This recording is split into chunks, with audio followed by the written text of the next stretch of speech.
Welcome to her podcast.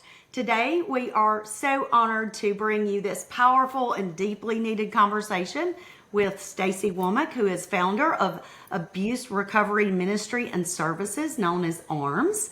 And in 1997, Stacey launched ARMS with the mission to bring healing and hope to those impacted by domestic violence.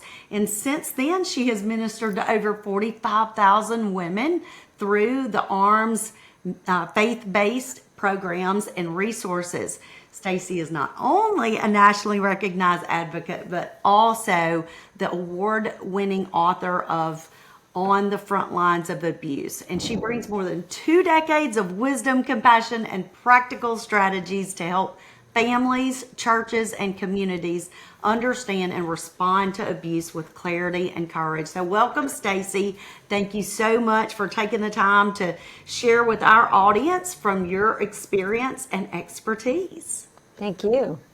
We are so excited. I'm so totally pumped about having you on today. When you and I met for the very first time with that pre-interview that we did, I just could have listened to you all day long, just about all the wisdom and knowledge that you have based on the topic of abuse. You just opened my eyes in many ways to things that I just never known or understood about abuse, the victims, and even the perpetrators of abuse. So before we get started, I wanted to see if you would just tell us a little bit about your program, that it's not just a nationwide program, it's international. So will you tell us a little bit about that? Yeah, so our largest program is called Her Journey. It's a victim recovery program. It's 15 weeks long, although we lead it year round, so the women can join at any time and they can continue going as long as they're finding it helpful. They just have to call us, get the information, and start. There's no fees. They don't have to wait to week 1. They could bring a female support person with them. We have online versions or options as well. So this is something that started just from God's heart, really. And I was just going to lead a couple groups, and that was it. And God had bigger dreams and bigger ideas. And so now we're nationwide, as you said, and we're in a total of 6 countries. And we have it translated into Spanish, Russian, German, Kiswahili, and Polish is our newest language that we're in. So it's just been one of those things that God has just pushed forward, and it's been His agenda, His timing, His way. And it's just, we're probably closer to 55,000 women now as far as like how many we've served. But makes us most unique is that we don't charge and that the women can join at any time. Yeah. That's so amazing. So awesome. Well, when you and I met initially, and I was in the middle of this podcast series called My True Identity. And I really came into the meeting in my mind, we were going to address I am a victim would be the identity that we would be addressing. But it didn't take long for me to listen to you to realize that I was seeing it from a totally wrong perspective. So we're not going to look at the wrong identity of being a victim. But Stacey, I also wanted you to be the one to explain why abused women, this is something I learned from you, that abused women would not see themselves as a victim, and that you said they would never say, I am a victim. Right. Most women, there's a lot of shame and there's a lot of stigma around this. And so most women would not see themselves as a victim, even some of the women who have actually experienced physical abuse. The only time you might find a woman coming forward saying, I'm a victim of abuse, is someone who's actually gone through a program and had it defined to them properly so they can understand that, this really is abuse. Wow. Yeah, so it's kind of on the other side of it where you see them understand it from that perspective. Right. I get that. Yeah. Well, after I got over the shock of understanding that, abused women wouldn't see themselves as a victim, I was really just flipped upside down in my thinking, and I knew I had to revamp the direction that I thought I was going. But the more I listened to you, I started realizing that you were leading me to the root problem of their wrong identity. And it wasn't that they believed that they were a victim. It was more to do with how they viewed themselves and their worth and their value. So since you've worked with thousands and thousands of women recovering from abuse. In your experience, could you explain what you've seen and how abuse impacts a person's sense of identity, or even is the reason that abuse is an issue is because of a wrong identity in the first place that caused them to be in that abusive relationship? Yeah, we always want to be really careful about where we're putting the focus of the cause of the abuse, because most of the time it's on the person who's actually receiving the abuse, when really the focus should be more on the people who are causing the abuse. Okay. So we live in a really destructive world that causes all of us to struggle with our self-esteem and our sense of worth, right? But for those who are in abusive relationships, that just gets damaged to a whole nother level. So their ability to see themselves as valuable and loved and precious, they may know that from going to church, and they may know that's the truth, but they don't believe it, and it shows in the choices that they make. It shows in the types of behaviors that they don't cause, but kind of allow to continue. I'm not victim blaming here, really, hear me carefully, ladies. Yes. That you're never at fault for someone's choice to abuse you, but there are things that you can begin doing to bring this to an end. But the hard thing about that is that you might risk losing the relationship. And for the women that we work with, that's not really what they want. They really do want the relationship to work. And so setting boundaries is a big piece of this, but you don't set boundaries until you truly believe I'm valuable. And because I'm valuable, this isn't okay, and this is my boundary and the consequence for breaking it. Yeah, that makes so much sense. Yeah. Well, on our mission at her podcast is to bring that healing and encouragement for real life through the Bible for women. So I wanted to take a few minutes to address our worth and value as a woman from the Bible. So first of all, for us to see our true worth and value as a woman, we need to look back. I think at the very beginning, we see the truth of our intrinsic values set in us. First, by God, our Creator, creating us in His own image and likeness, as it says in Genesis 1:26, when God said, "Let us make man in our image according to our likeness." And then second, regarding the creation of women, we can see that woman was God's response to His own recognition that His creation was incomplete without women, as another major point of worth.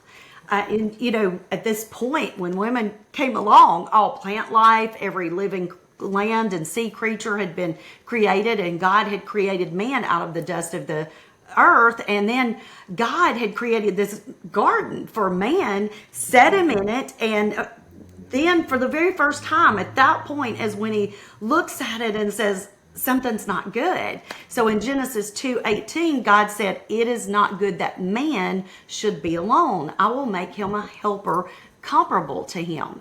So God put Adam to sleep. He forms woman from his rib, and God positioned her at the peak of creation.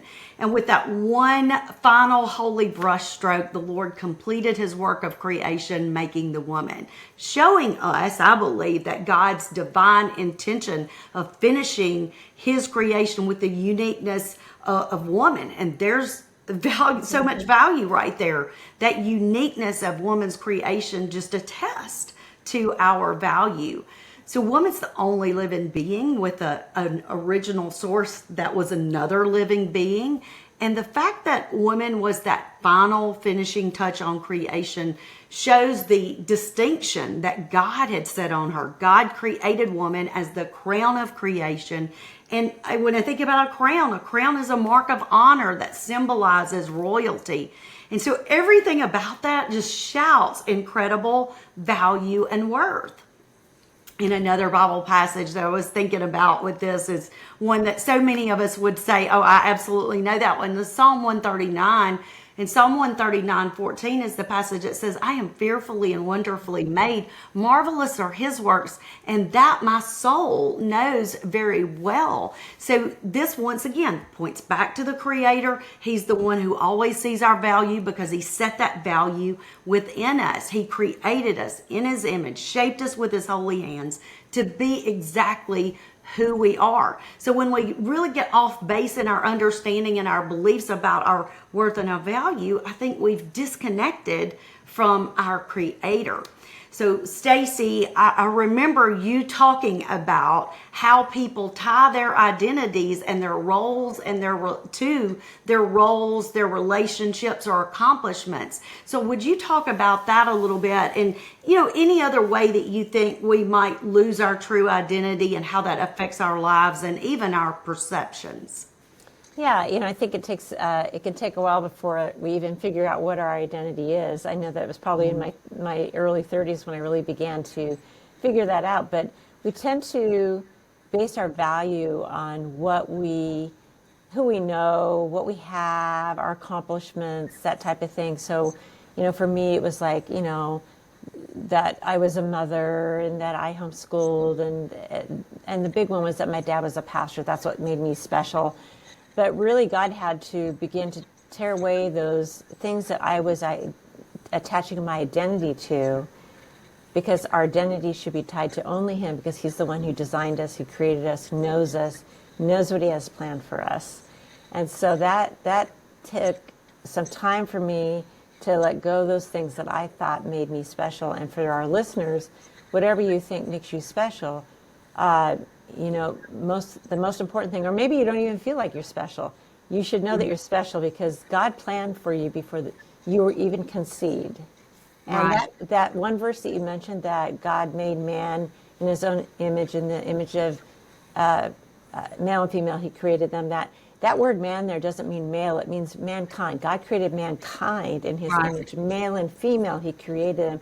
We are both created in the image of God. And that realization of this ability to be a part of God's heart and to, like you said, it's such a special thing to know that we have such a specific and special place in this world that God wants to use us.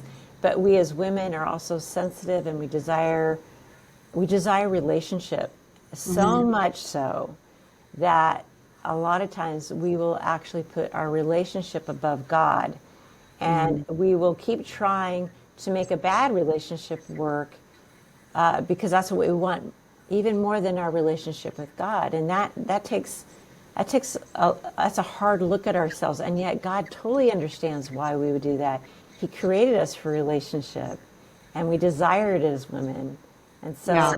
that's why we see so many of our women keep trying in these abusive relationships to make it work. Yeah. They want to believe him when he says he's sorry and he's going to get help. And, he may or may not do that. So our focus has to be on God. And who does God say we are? And what is God calling us to do? Yes. Yeah. And I think it's very interesting that your own story shows that you really had a lot of good reasons to really know your worth and be confident in your identity. But even in that, your story shows that we can even be tripped up, and it makes me realize that if we can get tripped up when we really kind of have a lot of everything going for us, Right.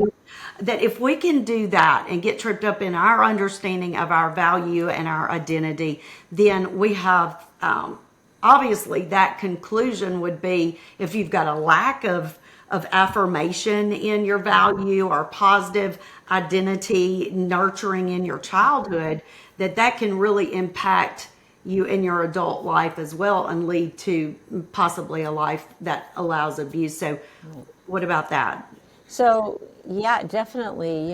If you grew up in an abusive relationship or abusive family, where the abuse was just kind of the normal, and I'm not even just talking about physical abuse, because abuse is so much more. We talk about it in 8 different categories: verbal, psychological, physical, financial, sexual, property, spiritual, and animal.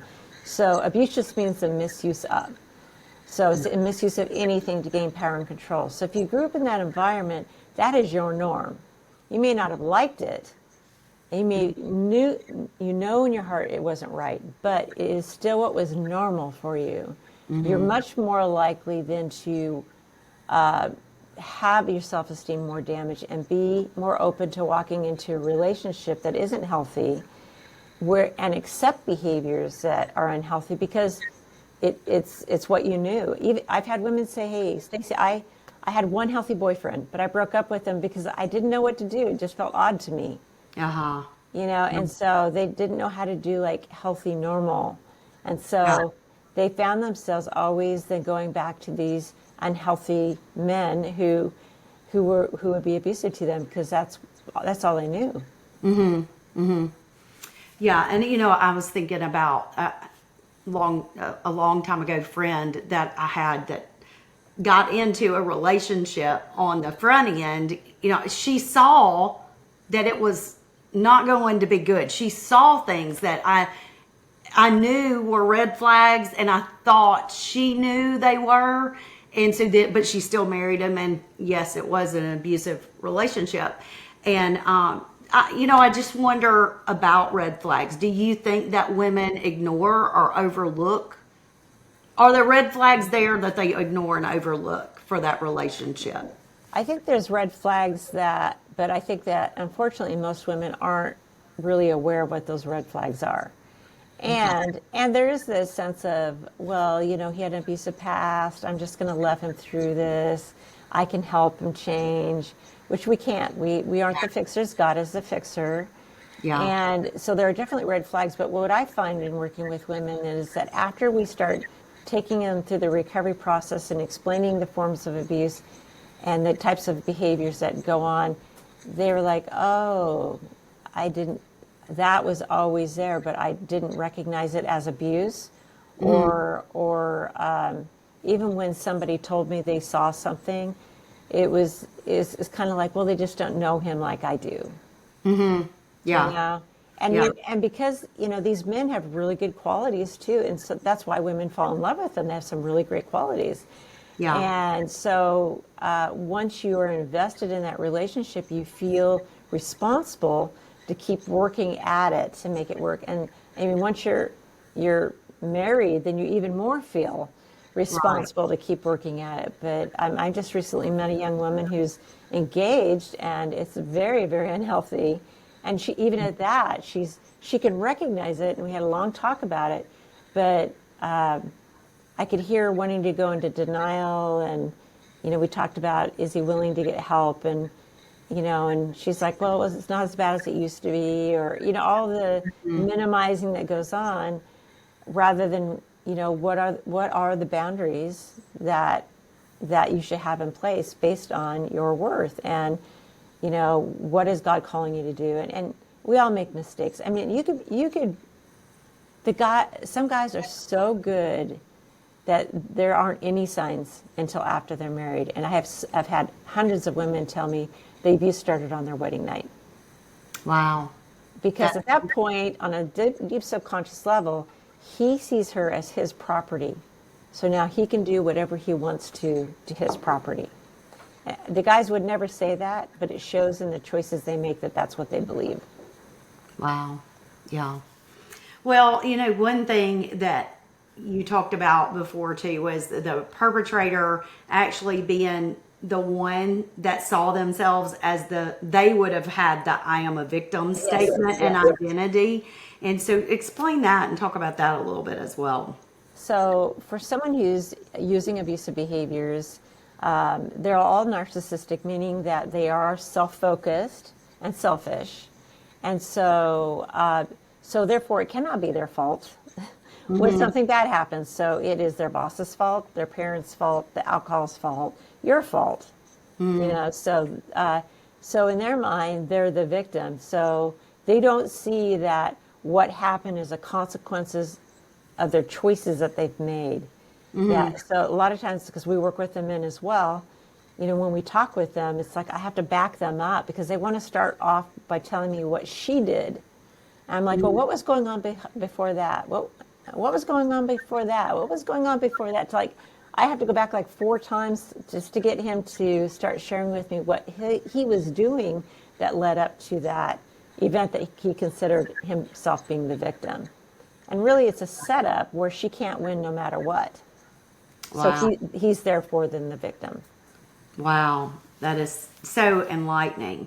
Well, and I wondered if there's someone that's listening and maybe she's just starting to realize maybe she's living with some level of abuse, and she's maybe it's her identity's just tangled up with something or someone, and she's living out of that wrong identity. So how would you say that she could start a healing process that would lead her reclaiming her true identity, and especially, of course, as we're talking about from a faith-based perspective?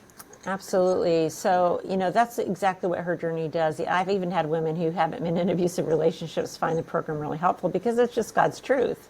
And Yeah. so, and it's not a program where people sit around and talk about the bad things that have happened to them. It's really about understanding God's heart around this issue. So, her journey is available to anybody. That can be a way for them to begin regaining themselves. I've had women come in who are so broken, they look like they're dying. Even though there's no physical abuse, they just are so emotionally broken. And they come in that way, but then I see them just come back to life as they begin to grab a hold of this truth they already knew, but didn't believe for themselves. Yeah. And that's really what we want them to see to do. Obviously, there's all kinds of ways. Praying about this is obviously the number one thing because God is first. Yeah. We have a book that we wrote on the front lines of abuse, strategies for the faith community, that talks about the types of abuse, the cycle of abuse, and some things that you can do, whether you're someone who's experiencing it or using it, or just the regular community out there, or church leaders. And it's just a little book that is helpful to kind of give some information, and it comes from a faith perspective. And it would be maybe like a little jump off point. It's very inexpensive and out there, for them to be able to get. So, I think I don't think doing this alone is a good idea, though. I think you need to have people around you who affirm you, affirm the experiences that you have, and affirm you as you're making those hard decisions, setting those boundaries that are really scary to do when you're in these situations. Abuse is very complicated, and there's not one easy answer, but it is totally damaging to a person's soul, their mind, their will, and their emotions. And we need a healthy soul to live life. So how do we do that? And that's going to be through God, who created us and knows us. You know, I would not have ever thought I'd be where I'm at today, but God knew me. I would have ran if God told me I'd be where I'm at today. But God knew what I was capable of, even though I'm going, no, I can't do that. But God knows us better than we know ourselves. He has a plan for us. He has a plan for these women, and he doesn't mean for the abuse to be a lifelong sentence, but for them to be those overcomers, not just survive life, not just to be survivors, which is the politically correct way to say that. I don't see anywhere in the Bible where it says, I have come that you might survive life. So that you might come have abundant life. And he calls us more than conquerors. So, moving from that place of being a victim where someone is being abusive to you, to getting out of it and getting back on your feet, to coming to that place where I know who I am in Christ and I'm walking forward in that. Yeah. Well, and something that I just was thinking about, how whenever I was talking to you initially, I almost kind of had a sense of the church really doesn't have this going on, but it does. And so that was, and there was so much that you shared that just opened my eyes, that I just had not seen it. And, you had mentioned already those categories of abuse, and you kind of just briefly ran through them. But I did wonder if, being that we probably don't have time to go through them all in this podcast, if you would come back and be willing to talk through those categories at some point. Absolutely. I think that's so important. I feel like just having that information is so eye-opening. It can help somebody begin to go, oh, that's what I'm experiencing. Rather than, oh, this is just normal marital conflict. Because they're not the same. They're not the same. Yeah.